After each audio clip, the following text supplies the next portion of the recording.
জয় জুবিন দা। জয় জুবিন দা।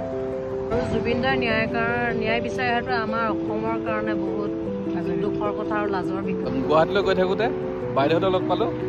এয়া হেৰি জুবিন ক্ষেত্ৰতো বুলি তেওঁলোকে যাত্ৰা কৰি আছে। কিবা জুবিন দাৰ ন্যায়ৰ বাবে আহিছোঁ আমি।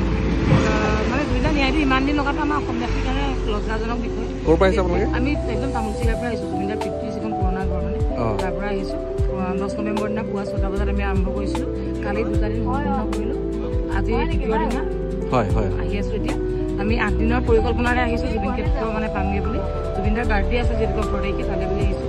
যিহেতুকে আগতে বাৰ্থডেবিলাক জুবিন দাৰ যোৰহাটতে অনুষ্ঠান কৰা হয় আৰু জুবিন দা তালৈ যায়। চবতকৈ দুখৰ কথা এতিয়া এইবাৰ জুবিন দা যাব নোৱাৰে।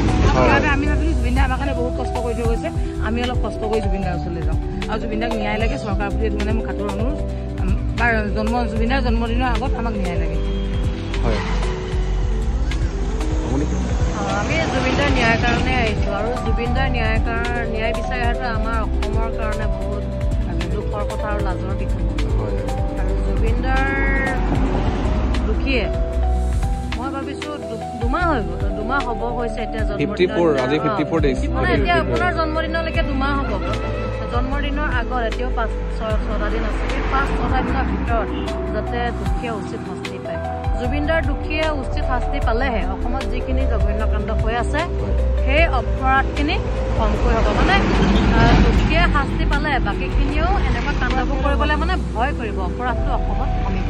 কিন্তু ন্যায় পাব লাগিব। যদি নাপায় নহয় এনেকুৱা কাণ্ড হাজাৰটা হ'ব প্ৰত্যেক। আপোনালোকে হেৰি জুবিন দাৰ পুৰণি ঘৰ তামোলচিগাৰ পৰা আহিছে, পদযাত্ৰা কৰিছে, জুবিন ক্ষেত্ৰলৈ পদযাত্ৰা কৰিছে। ঠিক আছে, ধন্যবাদ। জয় জুবিন দা। জয় জুবিন দা।